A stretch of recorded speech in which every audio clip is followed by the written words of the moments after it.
I saw this comment in reply to someone who tore both of their biceps while doing a bicep curl. And I figured, as a somewhat qualified personal trainer who's currently sitting on the floor of their kitchen, I might as well answer this. So when you injure yourself in such a catastrophic manner, there's usually many things that lead up to this. In general, weightlifting is a very safe activity to participate in. Injury rates in weightlifting and powerlifting are much lower than most other sports. Most injuries that occur are not catastrophic, like this double bicep tear, and the recovery window of most of these non-catastrophic injuries is pretty quick. Now, what would lead up to an injury like this happening? In my experience, and based on the data, there's three main factors that would probably increase your likelihood of injuring yourself like this. And no, none of those factors are bad technique. One would be load/fatigue management.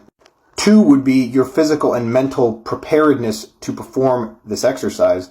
And three would be other external chronic stressors that may impact your performance and ability to recover. So let's break these down. Number one, load and fatigue management. Effective training programs generally do not leave you extremely sore extremely frequently.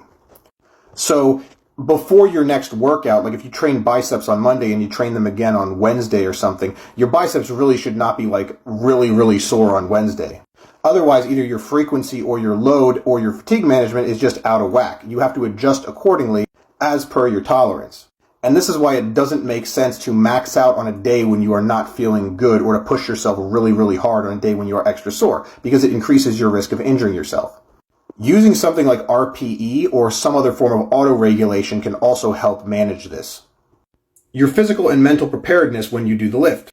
Did you warm up and or do ramp-up sets? Are you mentally distracted when you are doing this exercise?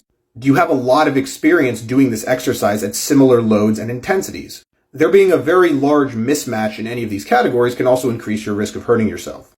And the third one was external factors and stressors.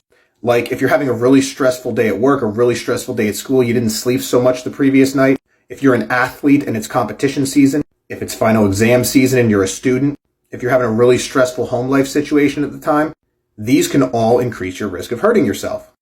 I'd recommend taking a look at this study called Effects of Physical and Academic Stress on Illness and Injury in Division I College Football Players, which actually shows that during final exam week, football players have a higher rate of injury than they do at other points, likely because of the increased demand of things outside of sport and training that is increasing their stress and therefore their likelihood of probably hurting themselves. So the moral of the story is, injury is fairly complex.